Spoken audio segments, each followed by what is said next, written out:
मेरे क्लास 12 के बच्चे लोग, स्वागत है आपका आज के पहले क्लास में, द फर्स्ट क्लास। देखिए बायो क्या है भैया, ये बायो जो है ये जीवन है और इस क्लास में हम लोग जीवन को पढ़ेंगे, ठीक है। ऐसे क्लास 11th में हमने बहुत कुछ जानकारी प्राप्त की, जो बच्चे लोग यहाँ के हैं बहुत कुछ जाने होंगे और जो इस बार अभी तुरंत एडमिशन लिए हैं वो भी बहुत कुछ जानिएगा आगे आने वाले क्लास में, क्योंकि क्लास 12 बहुत सारी बातों को 11th वाले भी बातों को रखता है। बोर्ड एग्जाम ऐसा होता है क्योंकि हम लोग तैयारी सबसे प्रथम करते हैं, सबसे प्रायोरिटी देते हैं सबसे पहले बोर्ड एग्जाम को। फिर बोर्ड देने के बाद कई ऐसे एग्जामिनेशन होते हैं जहां पे बायो बहुत ही इंपॉर्टेंस रखता है। नीट के एग्जाम में विदाउट बायोलॉजी आप एक्सपेक्ट नहीं कर सकते हैं, यानी एक्सपेक्टेशन नहीं कर सकते कि मेरा नीट निकलेगा। नीट नेशनल एलिजिबिलिटी एंट्रेंस कम टेस्ट होता है जिसमें आपको एमबीबीएस की पढ़ाई होती है। तो अधिकतर बच्चे लोग का यही मन होता है, यही टारगेट होता है कि मैं एमबीबीएस करके डॉक्टर बनूं और डॉक्टर बन के इस देश की सेवा करूं। तो कब? जब तक आप क्लास 12 आपका एकेडमिक अच्छा नहीं होगा, कैसे एक्सपेक्ट कर सकते हैं। तो क्लास 12 बायो जो चैप्टर है वो बहुत ही बेहतरीन चैप्टर है। 5 यूनिट कंप्लीट पढ़ना है। ये 5 यूनिट पढ़ने के बाद आपको लगेगा कि मैं बहुत कुछ जानकारी प्राप्त कर चुका हूं।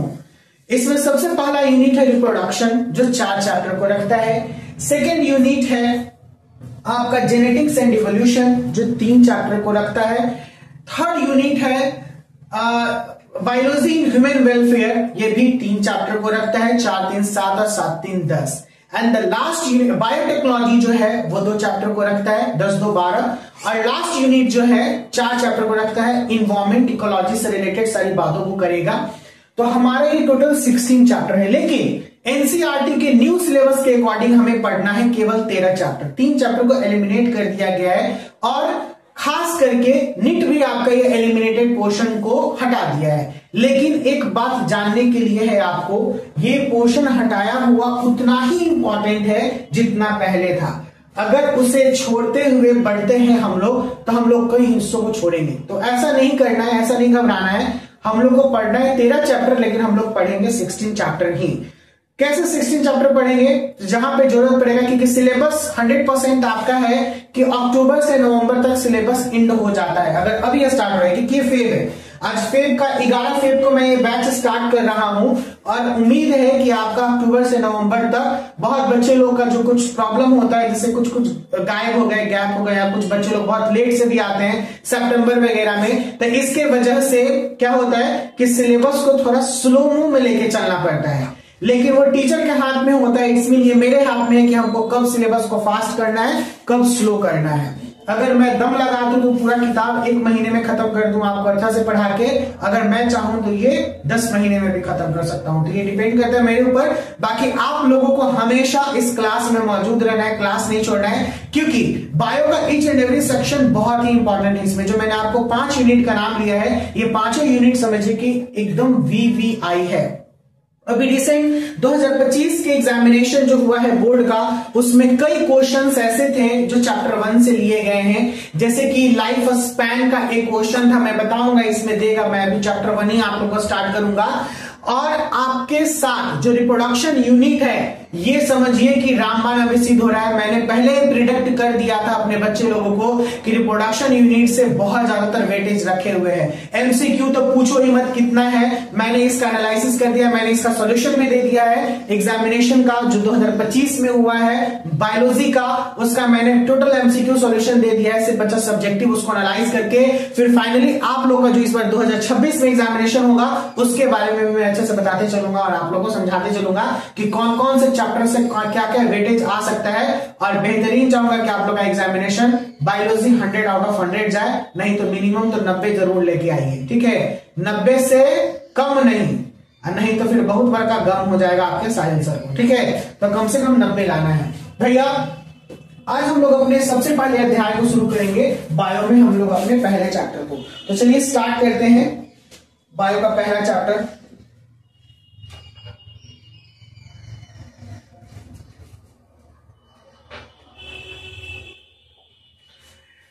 देखिए ये पहला चैप्टर जो बायो का आपका होने वाला है, इसका नाम है रिप्रोडक्शन इन ऑर्गेनिज्म। क्या नाम है भैया? Reproduction in organism. तो थोड़ा पकड़ना है इस बात को। ये कहता है चैप्टर 1 है, कंप्लीट एनसीईआरटी बेस्ड होगा ये, CBSE Bihar board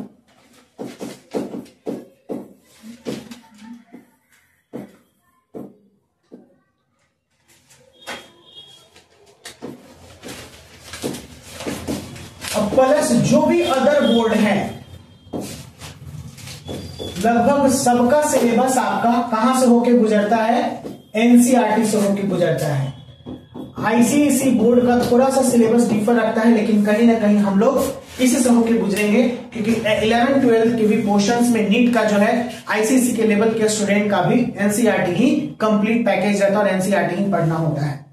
chapter 1 reproduction जो है ये कहता है, ये किस यूनिट से लिया गया है, ये यूनिट नंबर 6 है, क्योंकि 5 यूनिट हमने 11th में पढ़ लिया है। इस यूनिट का नाम है रिप्रोडक्शन, जिसको हम लोग हिंदी में कहते हैं प्रजनन। ठीक है, ये क्या है, ये एक बेसिक कैरेक्टरिस्टिक है, एक बेसिक फीचर है लिविंग ऑर्गेनिज्म का। अगर लिविंग ऑर्गेनिज्म को जीना है, सरवाइव करना है, तो रिप्रोडक्शन करना जरूरी है। क्यों रिप्रोडक्शन जरूरी है, क्या बता सकते हैं आप लोग बच्चे लोग? व्हाई रिप्रोडक्शन इज नेसेसरी, बता सकते हैं? रिप्रोडक्शन नेसेसरी क्यों है? नहीं पता है ना? क्यों है रिप्रोडक्शन नेसेसरी? नहीं बता रहे हैं।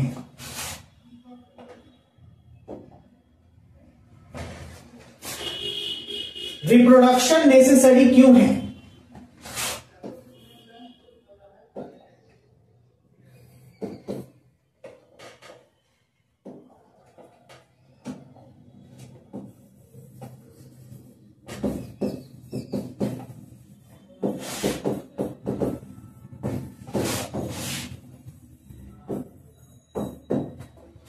Why reproduction necessary?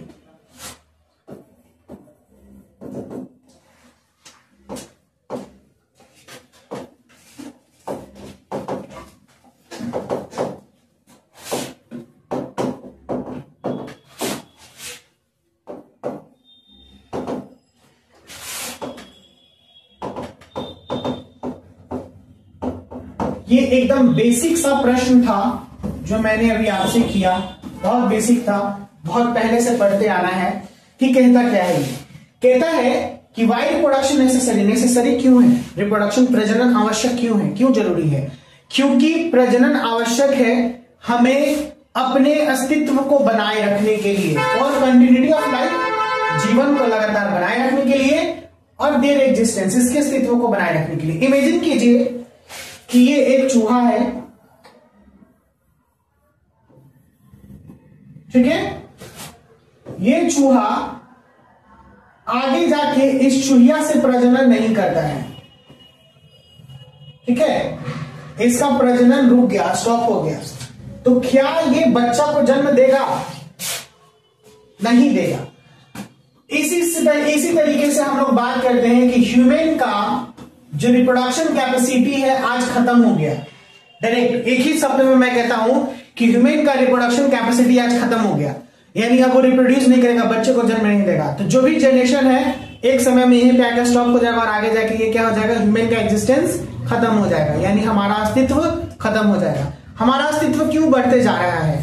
हमारा अस्तित्व इसलिए बढ़ रहा है क्योंकि हम लोग रिप्रोडक्शन करते हैं, यानी हम जब बच्चे होते हैं तो बच्चे से फिर बड़े होते हैं, बड़े होने के बाद हमारी शादी होती है, शादी के बाद फिर हमारे बच्चे होते हैं, तो वो बच्चे अब अगले जनरेशन के लिए हो गए, क्योंकि हम लोग का जो लाइफ है वो 60 to 80 अब हो गया है, पहले 80 to 100 था। ये लाइफ के बारे में भी हम बताएंगे पूरे अच्छे तरीके से कि कैसे लाइफ इतना कम हो गया है।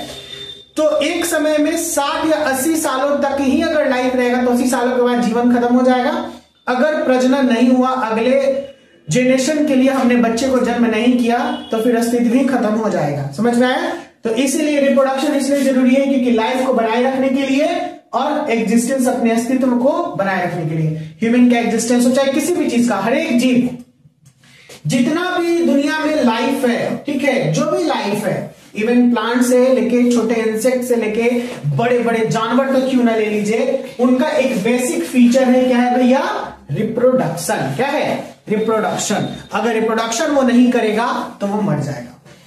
तो यही चैप्टर जो है रिप्रोडक्शन इन ऑर्गेनिज्म आज ये समझा रहा है और आज हम आपको बताने वाले हैं। चैप्टर नंबर पहला आपके सिलेबस में नहीं है लेकिन पढ़ना जरूरी है। क्यों जरूरी है?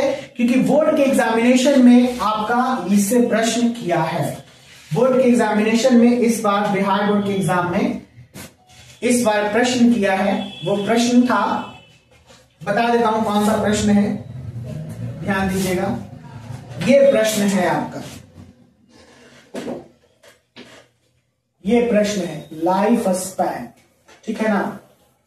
1 मार्क्स का एमसीक्यू में पूछा है। The period from birth to the natural death of an organism represent its life span. ये पूछा है कि बर्थ से डेथ को क्या कहते हैं? क्या कहते हैं? लाइफ स्पैन कहते हैं। तो अभी क्या करना है आपको, इसे नोट डाउन करना है। नोट डाउन कीजिए फटाफट, फिर इसको मैं एक्सप्लेन करता हूं, नहीं तो फिर लिखने का मौका नहीं मिलेगा।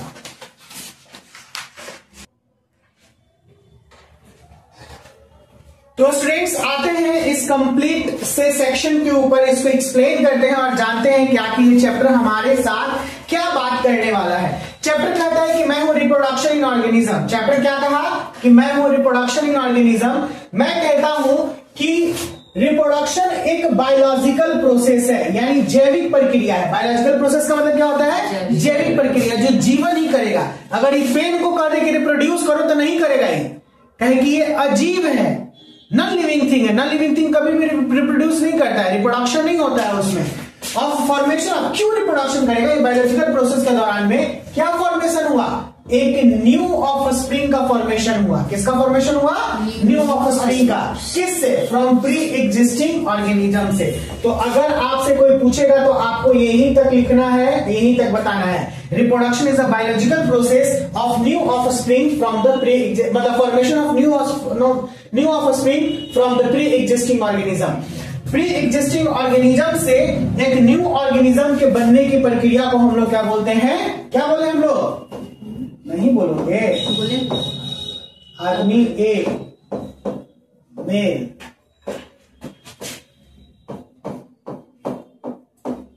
फीमेल।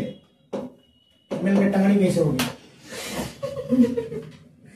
मेल सीधा सीधा रहता है, फीमेल घुटना में दिमाग रहता है। मेल प्लस फीमेल, देखो ये बच्चा बन गया, हाई कर रहा है, ठीक है? तो ये दोनों जो है इसको हमने क्या कहा? Pre existing. बच्चों लोग मेरा हंसता है, पिक्चर है प्री एग्जिस्टिंग। और यहां पर ये क्या हो गया? न्यू वन, जिसको बोला गया ऑफ स्प्रिंग। क्या बोला गया? Of spring. बोलेगा ना? ऑफ स्प्रिंग किसके लिए यूज किया गया? बच्चा के लिए, ठीक है? और प्री एग्जिस्टिंग। ये कौन सा प्रोसेस किया? ये किया रिप्रोडक्शन। क्यों किया रिप्रोडक्शन? क्योंकि इसका एग्जिस्टेंस को बनाए रखना है, ठीक है ना? एग्जिस्टेंस को मेंटेन करना है। अगर ये खत्म कर देगा मेंटेन करना रिप्रोडक्शन, तो फिर एग्जिस्टेंस ही क्या हो जाएगा? खत्म हो जाएगा। बोलिए ना, कोई दिक्कत क्या इस बात में? नहीं ना? अब आगे आते हैं। कहता है कि reproduction is become a vital process without which species can not survive for long. It ensure continuity of species generation after generation as older individual undergo senescence and ultimately they die। कहता है कि reproduction एक जो है वो biological process है जिसके दौरान में ये वाइटल प्रोसेस भी है, क्योंकि बिना इसके कोई भी स्पेसीज सर्वाइव नहीं कर सकता है। अगर रिप्रोडक्शन नहीं होगा तो चाहे वो चींटी हो, चाहे वो बड़ा हाथी क्यों ना हो, अपने ही जनरेशन तक रह के खत्म हो जाएगा, अपना एग्जिस्टेंस को बनाए हुए नहीं रखेगा। इसीलिए एक वाइटल प्रोसेस है, ताकि ये अपने, देखिए मैंने जो फर्स्ट में बताया था, it ensure continuity of species, है ना? आप यही लाइन अगर बोलिएगा कि वाई रिप्रोडक्शन इज नेसेसरी, तो it ensures continuity of species. ठीक है, ये सुनिश्चित करता है कोई भी प्रजाति को लगातार बनाए रखने में, जेनरेशन आफ्टर जेनरेशन, एक जेनरेशन के बाद दूसरे जेनरेशन में, यानी पीढ़ी दर पीढ़ी। As older individual undergo senescence, क्योंकि ओल्डर इंडिविजुअल जो है, पुराना वाला जो हमने देखा, कौन वाला भैया? पुराना वाला, ठीक है ना। मैंने कहा कि ये प्री एग्जिस्टिंग एक समय में था, ये बड़ा हुआ ना। तो देखिए कोई भी चीज का, यहां पे बहुत ही बेहतरीन बात आपको बताने वाला हूं, ध्यान दीजिएगा। सट जाता है तो ये काका चला आता है। आइए, मैं एक बेहतरीन बात, दम ध्यान से सुनना है कि आखिर सर बताने क्या वाले हैं, सुनना है ध्यान से, ठीक है। देखिए लाइफ जो होता है according to life biology 3 phase में होता है। पहला होता है जुवेनाइल फेज, दूसरा होता है रिप्रोडक्टिव फेज, और तीसरा होता है सेनेसेंट फेज। ठीक है, फिर से बता दें क्या? चलिए इसको फिर से हम बता देते हैं, ध्यान दीजिएगा।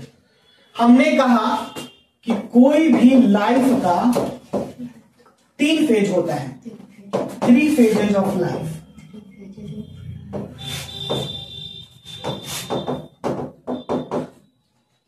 फर्स्ट क्या कहलाया? अभी मैंने बताया था, बताइए क्या था?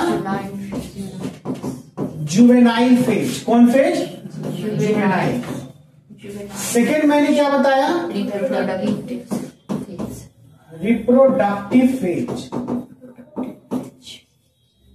तीसरा मैंने क्या बताया? Senescent phase. इससे भी क्वेश्चन आपका कर सकता है, इसलिए मैंने डिटेल में समझाना शुरू कर दिया। जुवेनाइल फेज जो होता है, ये बर्थ से लेके, कहां से लेके? बर्थ टू जब तक ये रिप्रोडक्टिव अटेन नहीं करता है, ठीक है ना। बिफोर रिप्रोडक्शन, कहिएगा सर थोड़ा 1 मिनट और इसको अच्छे समझा दीजिए ना सर। तो हम कहेंगे कि जो पहले साल में बच्चा जन्म लिया 0 to 1 ईयर, ओके, और जब उसका अडोलेसेंस रेट किशोरावस्था में जब एक आ जाता है, जैसे कि हम लोग कहते हैं कि स्पर्म बनना शुरू हुआ, ओवम बनना शुरू हुआ, तो उस समय तक तो हम कहते हैं कि 9 से लेकर 15 साल के बीच में, यानी बॉयज लोगों में 14 साल के बीच में, 14 साल तक ये हो जाता है, यानी गर्ल्स एंड बॉयज दोनों का इस समय तक आ गया। ओके, रिप्रोडक्टिव फेज नाम से ही क्लियर कर रहा है कि यहां से रिप्रोड्यूस करना शुरू हो जाएगा। क्या करना शुरू हो जाएगा? रिप्रोड्यूस, यानी रिप्रोडक्शन में जो हो गया, यानी 13 to 14 एज से, 13 to 14 ईयर से फीमेल लोग जो जाती है, ह्यूमन के बारे में बात कर रहे हैं, वो मोस्टली 40 to 45 ईयर तक जाती है, ठीक है ना। हार्डली 45 में आके इनका रिप्रोडक्टिव फेज क्या हो जाता है? रुक जाता है, जिसको आगे जाके ह्यूमन रिप्रोडक्शन में पढ़ेगा कि उसको मेनोपॉज हम लोग बोलते हैं, वो भी बताएंगे आगे। तो इसको कहा गया रिप्रोडक्टिव फेज। बाकी जो लास्ट हो गया, ये लास्ट एज टाइम होता है, यानी बुढ़ापा। लास्ट एज टाइम यानी ओल्डर एज। अब इसमें ठीक है ना, ये age leads to death, leads to death, यानी मरने के लिए सिर्फ इंतजार करेगा। कोई दिक्कत क्या? लीड्स टू डेथ, यानी यहां पर अब ये एज, यानी हम लोग क्या कहते हैं कि 50 साल से लेके जो भी 80 साल या 100 साल तक आदमी लोग होंगे, वो इसी एज में न चले आते हैं। बच्चा तो पैदा होगा नहीं, चाहे जो भी हो, जिनसे भी हो। कोई एक्सेप्शन होता है, पेपर में आपने सुना होगा कि 80 साल का बुढ़ा बुढ़िया शादी किया, उसको, उस दंपत्ति को बच्चा हो गया, तो एक्सेप्शन होता है, वो भगवान का देन है, ठीक है। वो फिर उसको एक्सेप्शन, बायो उसको एक्सेप्शन में रखता है, जिसको बोलते हैं अपवाद। क्या बोलते हैं? अपवाद। अपवाद का मतलब होता है कि उसको छोड़ के बाकी हम लोग बात करें, साइंस जो इसके बारे में बात करता है। तो बायोलॉजी में एक्सेप्शंस बहुत ज्यादा मिलेंगे आपको। जैसे कि मैंने एक वीडियो बनाया था कि 9 साल की बच्ची का, मतलब सॉरी, गर्भ, जैसे अभी तुरंत बच्ची ली और उसके गर्भ में बच्चा था, ठीक है। देखिए आपको दिखाता हूं, आएगा ये वीडियो, आप जाके देख सकते हैं।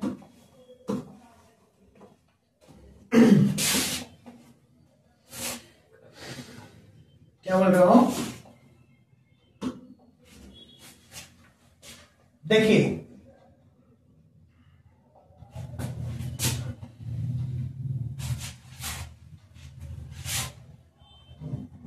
मेरे YouTube चैनल पे आपको बहुत कुछ खास खास चीज मिलेगा, बहुत अच्छी अच्छी बातें। मेडिकल इतिहास में पहली बार नवजात की गर्भ में 8 भ्रूण, 8 भ्रूण का मतलब क्या होता है, 8 को एम्ब्रियो पाया गया। ये अजीबोगरीब बात था। तो यहाँ पे बायोलॉजी कहता है कि एक्सेप्शन है, ठीक है। देखिए यहाँ पे फीटस है, देखिए पता चल रहा है ना। देखिए फीटस इन फीटू ये बायोलॉजी वर्ड है। फीटस इन फीटू ये मेडिकल का एक बायोलॉजी वर्ड है। देखिए मेडिकल मिरेकल यानी मेडिकल में एक चमत्कार मिला। आज तक आपने सुना नहीं होगा कि बच्चे के भी पेट में बच्चा होता है, कैसे हो गया। तो ये सब एक्सेप्शन है, इसको बोलते हैं अपवाद। क्या बोलते हैं, अपवाद। समझ में आया है ना। अगर इसके बारे में और ज्यादा जानकारी लेना होगा तो आप मेरे YouTube चैनल पर जाके जानकारी ले सकते हैं, बायोलॉजी ड्रीमर्स के चैनल पे। बाकी इसे मैं पीछे करता हूं, बैक करता हूं। करंट स्लाइड को डिलीट कर दिया मैंने। तो यहां पे हमने क्या पढ़ा, 3 फेज को पढ़ा। एक है पहला जुवेनाइल फेज, दूसरा है रिप्रोडक्टिव फेज और तीसरा है सेनेसाइल फेज। कोई परेशानी क्या, ऐसा कैसे हो सकता है। कहे तो कि ये अपवाद है, एक्सेप्शन है, ये भगवान का देन है। बच्चे के पेट में जैसे नहीं हम लोग कहते हैं कि अभी आप लोगों ने देखा होगा कि कई बच्चों का सिर जुड़ा हुआ हो जाता है, हाथ जुड़ा हो जाता है, 2 बॉडी मिल जाता है बना हुआ। तो दीज आर द एक्सेप्शंस, ये सब अंदर होता है। लेकिन आप जो यहाँ पर देख रहे हैं, ये जो अभी बातें हैं, तो ये सब कुदरती देन है। It is a natural miracle, प्रकृति का ये चमत्कार है जो कहा जाता है। समझ में आया। तो ये मेडिकल इस चीजों को मतलब अविश्वसनीय रूप से देखता है और इसीलिए इसे क्या कहता है कि मेडिकल की किताब में ऐसा कोई चीज लाइन नहीं लिखा हुआ है कि बच्चे के गर्भ में भी बच्चा हो सकता है। तो इसको चमत्कार बोलते हैं, जिसको मिरेकल बोला जाता है, या फिर एक्सेप्शन बोलते हैं, अपवाद हो जाता है कि कई लाख केसेस में, कई करोड़ केसेस में ऐसा 1-2 केस मिल जाता है। ठीक है, बोलिए ना कोई दिक्कत। आगे चले हम लोग अपने प्रीवियस पेज पे चलते हैं भैया, ध्यान दीजिएगा। तो यहीं पे यहाँ पे आपका कहता है, कहा कि generation after generation as older individual undergo senescent and ultimately they die. यानी ओल्डर मतलब पुराना वाला जो होगा वो आगे जाके मर जाएगा। क्या हो जाएगा, मर जाएगा। अब ये जो क्वेश्चन था यहां पर, ये मैंने जो कहा, ये आपका बिहार बोर्ड बायो एग्जाम 2025 का क्वेश्चन है, 1 नंबर का। The period from birth to the natural death, पूछा है कि बर्थ से डेथ का किसी भी ऑर्गेनिज्म में क्या रिप्रेजेंट करता है, तो इसको कहते हैं लाइफ स्पैन। क्या कहते हैं, लाइफ स्पैन। तो 1 नंबर का ये क्वेश्चन है। मैंने ऊपर में भी आपको कुछ ऐसी चीजें बता दी अभी और आगे जाके बताऊंगा। रिप्रोडक्शन का अगर देना होगा डेफिनेशन तो कैसे देना है मैंने ये बता दिया। यहां पर भी बता दी कि 1 नंबर के क्वेश्चन में आता है। अब आपको यहां से पूछ सकता है कि कुछ ऐसे ऑर्गेनिज्म है जिनका लाइफ स्पैन वेरी करता है। जैसे बटरफ्लाई 1 से 2 हफ्ते तक जीता है। बटरफ्लाई कितने हफ्ते तक, 1 से 2 हफ्ते तक जिएगा, to the thousands of years. ठीक है, और यहां पर लगभग जो बनियान ट्री है, to the thousands of years, यानी बनियान ट्री, एक पेड़ जो है बनियान ट्री यानी बरगद का पेड़। कैसा पेड़, बरगद का पेड़। बाबू सबसे पुराना पेड़ बरगद का, आप बॉटनिकल गार्डन कलकत्ता में है, ठीक है ना।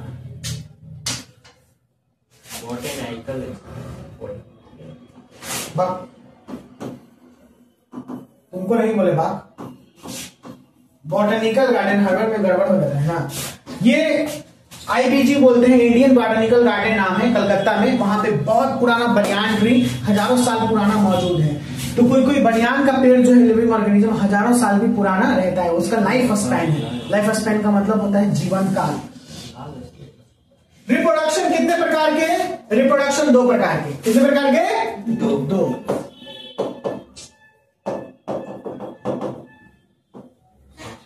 पहला है, लिखने के पीछे क्या वजह है भैया, वहां तो लिखा हुआ था ना।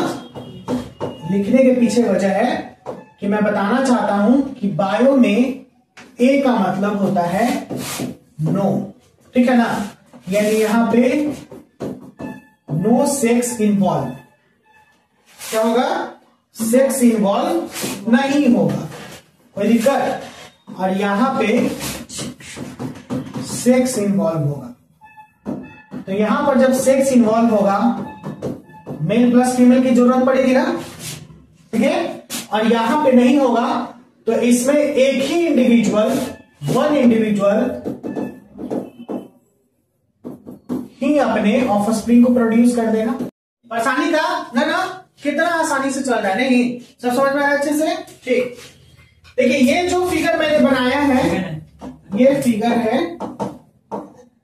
एसेक्सुअल रिप्रोडक्शन का। लेकिन पता है स्मार्ट बोर्ड का एक फायदा है, मिटाना मिटाना नहीं पड़ता, नहीं डायरेक्ट यहां से करो पेज ऐड, डायरेक्ट इसके अलावा प्रॉब्लम होता है क्या, फिर कट गया नहीं, पहले एकदम लिख के फिर उसके बाद मिटाओ।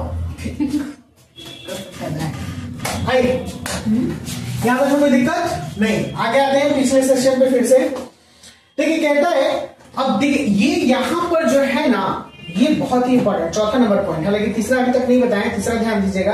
कहता है तीसरा नंबर कि सर विथ और without involvement of gamete formation, यानी इसमें विद और विदाउट, यानी इसमें गैमेट इन्वॉल्व हो भी सकता और नहीं भी।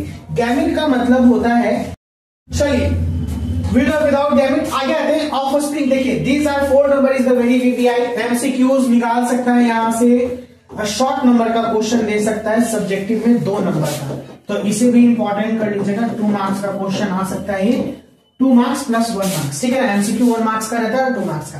कहेगा कि वाटर क्लोन्स, आपका क्वेश्चन क्या करेगा, वाटर क्लोन, ठीक है। तो आपको ये लिखना है कि offspring produce are genetically and morphologically similar to each other and to the parent, they are clones.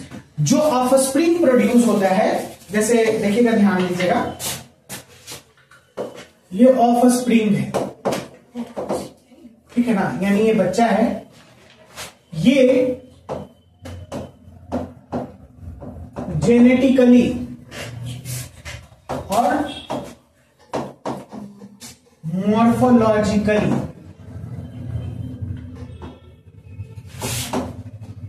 Same रहा। क्या रहा? सेम।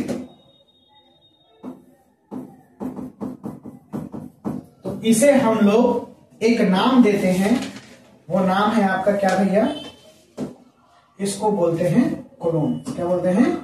CLONES, clones. समझ में आया? क्या बोले? क्लोन। बस यही 2 चीज याद रखना है आपको कि ऑफस्प्रिंग अगर जेनेटिकली और मॉर्फोलॉजिकली सेम रहेगा तो उसे हम लोग क्लोन कहेंगे। एक पॉइंट में क्लियर हो गया ना, एकदम अच्छे से, बढ़िया से, शांति से। क्या कहा? ऑफस्प्रिंग अगर जेनेटिकली और मॉर्फोलॉजिकली सेम रहेगा तो क्या कहेंगे? क्लोन्स कहेंगे। कोई दिक्कत क्या नहीं। कहता है, देखिए यहां पर ये पॉइंट कहता है आपका कि offspring produce are genetically and morphologically similar to each other, then they are all clones. आज हम लोग यही पॉइंट पे रुकेंगे, थोड़ा सा इसको और एक्सप्लेन कर देते हैं। जेनेटिकली क्या होता है? जेनेटिकली कहने का मतलब होता है कि ये पेरेंट के एकदम समान हो, ठीक है ना। जो पेरेंट का जीन होगा, सेम जीन ऑफस्प्रिंग का होगा। और लुकिंग में कैसा? जैसे मॉर्फोलॉजिकली का मतलब होता है फॉर्म। क्या होता है? फॉर्म, यानी दिखेगा, इसका रूप। हम लोग अपने माता पिता के जैसे दिखते हैं, दम सेम, दम सेम नहीं, हम लोग चेंज हैं। तो यहां पर हम लोग क्लोन नहीं है, हम लोग ऑर्गेनिज्म है। हम लोग वेरिएशन से, माता पिता के वेरिएशन से, मतलब उनके गैमेट से मिलकर वैलिड होकर निकले हैं। लेकिन आप जब एक एग्जांपल, जैसे कि इसमें आपका एक क्वेश्चन रहेगा, क्वेश्चन भी बना के लाना है, क्वेश्चन लिखेगा क्वेश्चन, हम लिख वाले क्या? अच्छा चलिए लिख लीजिए यहीं पे।